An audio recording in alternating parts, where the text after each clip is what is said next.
Finally, a piece of sanity, some good news. Because a federal judge last week looked at the John F. Kennedy Center for the Performing Arts, then looked at Donald Trump's name bolted on top of it, and ordered the Trump moniker to be taken down within 14 days.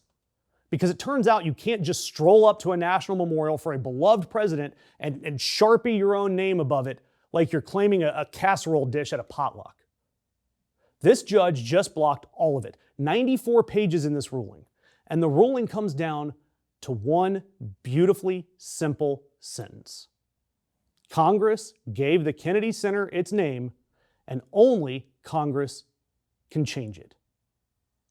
And I want to talk about why this is so perfectly stupid. We've talked about the Kennedy Center before, but this gets to something very true about Donald Trump.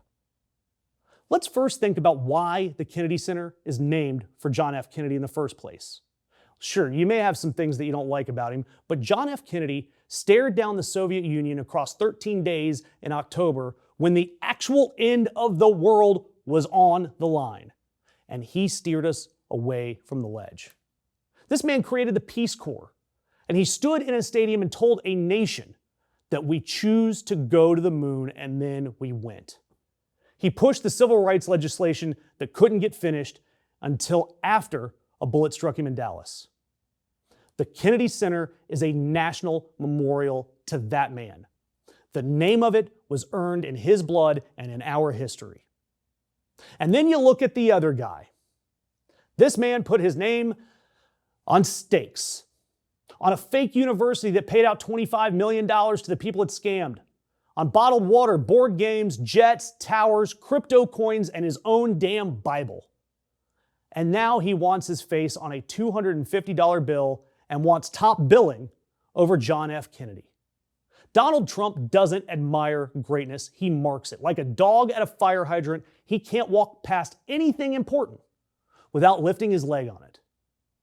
The distance between Donald Trump and JFK is the distance between earning a monument and trying to pee on one. And about that $250 bill, last week, reporters caught the Treasury Department designing a commemorative $250 bill with Donald Trump's face on it. Tiny problem here.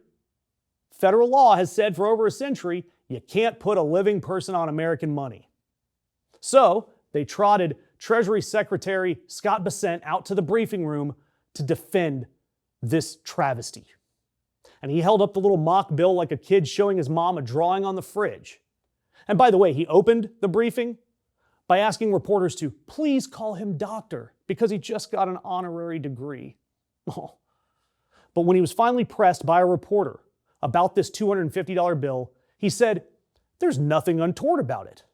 And then, quote, nope, no follow-up. He simply declared the questions over. Do you think politically it's a good idea to put his face on a $250 bill when people are struggling to afford gas and groceries? I don't really understand this Washington Post article that who hears from the Post? Yep.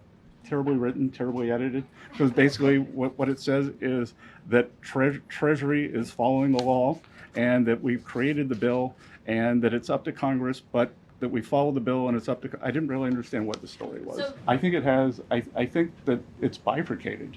That do you think we should have a 250th anniversary, the celebration? Well, that's happening anyway, but putting the president's face on a $250 bill is a choice. But Caitlin, it's not happening anyway. It's happening because it's being funded by private citizens, by the federal government, by state governments, by municipal governments to celebrate our country. And I don't think that there's anything untoward about having the President of the United States, the person who was President of the United States, on the 250th anniversary bill. Donald Trump's entire cabinet has the spine of a wet paper straw.